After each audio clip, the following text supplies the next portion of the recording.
విశాఖపట్నం జిల్లాలోని చిట్టివలస అనే చిన్న గ్రామంలో వెంకట్రావు సంతోషమ్మ దంపతులకు 1963 సెప్టెంబర్ 25న జన్మించాడు. అంటే ప్రస్తుతం వీరి వయసు 60 సంవత్సరాలు. పాల్ అసలు పేరు కిలారి ఆనంద్. వీరి తల్లిదండ్రులు మొదట్లో హిందువులుగానే ఉండేవారు. పాల్ కుటుంబం చాలా నిరుపేద కుటుంబం. పాల్కి 2 ఏళ్ల వయసు ఉన్నప్పుడు ఆయన తండ్రి అనారోగ్యంతో బాధపడేవారు. ఎన్ని ఆసుపత్రులు తిరిగినా, ఎన్ని దేవాలయాలు తిరిగినా కూడా ఆయన ఆరోగ్యం బాగుపడలేదు. దాంతో చివరికి పాల్ తండ్రి మానసిక సమస్యలు కూడా ఎదుర్కోవాల్సి వచ్చింది. దాంతో పాల్ వాళ్ళ నాన్న ఆత్మహత్య కూడా చేసుకోవాలనిపించేంత మానసిక ఇబ్బంది పడ్డారు.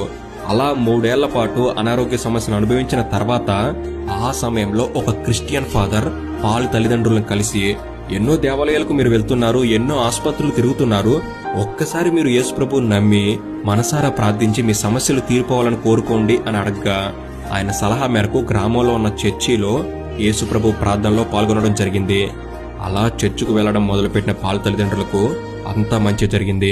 మెల్లమెల్లగా పాల్ తండ్రికి అనారోగ్య సమస్యలు దూరమయ్యాయి. దాంతో పాల్ కుటుంబం 1966లో పూర్తిగా క్రిస్టియన్లుగా మారారు. దాంతో పాల్ తండ్రి వెంకట్రావు తన పేరును బర్నదాస్ గా మార్చుకున్నాడు.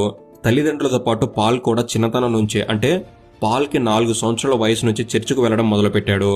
ఆ తర్వాత కొంత వయసు వచ్చిన తర్వాత, అంటే పాల్కి 8 సంవత్సరాల వయసు వచ్చిన తర్వాత 1971లో పాల్ కూడా బాప్తిసం తీసుకుని క్రిస్టియన్ గా మారాడు. అలా కిలారి ఆనంద్ క్రిస్టియన్ గా మారిన తర్వాత కిలారి ఆనంద్ పాల్, అంటే కేఏ పాల్ అయ్యాడు.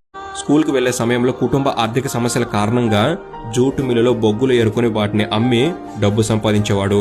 అలా కుటుంబ పోషణలో తన వంతు సాయం చేసేవాడు.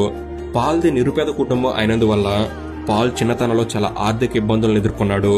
తోటి స్నేహితులు చదువుకుంటూ ఆడుకుంటుంటే పాల్ మాత్రం చదువుకుంటూ పనిచేసేవాడు.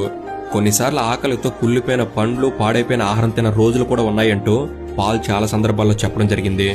ఒకవైపు చదువు, మరోవైపు పని, వీటితో పాటు క్రైస్తవ మత ప్రచారాలు, వీటన్నిటి వల్ల చదువు మీద సరిగ్గా దృష్టి పెట్టలేకపోయాడు. దాంతో పాల్ చదువు అంతంత మాత్రంగానే సాగింది. ఆయన 10వ తరగతి 2 సార్లు ఫెయిల్ అయ్యాడు, 3సారి పరీక్ష రాసి పాస్ అయ్యాడు. ఇలా కష్టపడి ఏదోలా 10వ తరగతి పాస్ అయ్యి ఇంటర్లో జాయిన్ అయ్యాడు. ఇంటర్ ఏమో నర్సీపట్నంలో చదివాడు. ఇంటర్ చదివే రోజుల్లో కూడా తన ఆర్థిక అవసరాల కోసం ఏదో ఒక పని చేస్తూ ఉండేవాడు. చదువుకుంటూనే కష్టపడి పనులు చేస్తూ ఇంటర్ పూర్తి చేశాడు. ఇంటర్ తర్వాత అనకాపల్లి ఏఎన్ఎం కాలేజీలో డిగ్రీ చేశాడు. ఏఎన్ఎం కాలేజీలో ఉన్న సమయంలో కూడా ఆర్థికంగా చాలా అవస్థలు పడ్డాడు.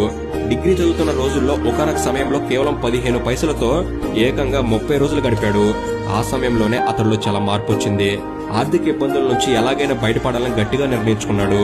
డిగ్రీ చదువుతున్న సమయంలో విద్యార్థి సంఘాలతో కలిసి పనిచేయడం జరిగింది. ఆర్థిక ఇబ్బందులతో పాటు అనేక ఇతర కారణాల వల్ల తన డిగ్రీని మధ్యలోనే వదిలేశాడు. ఇక డిగ్రీ వదిలేసి ఇంటికి తిరిగి వెళ్లిన పాల్ కి అవమానాలు ఎదురయ్యాయి. ఉద్యోగం లేక చదువు పూర్తి చేయకపోవడంతో పాల్ ని కుటుంబ సభ్యులతో పాటు స్నేహితులు కూడా తక్కువ చేసి మాట్లాడేవారు. ఆ అవమానాలు భరించలేక పాల్ ఆత్మహత్య చేసుకోవడానికి ప్రయత్నం కూడా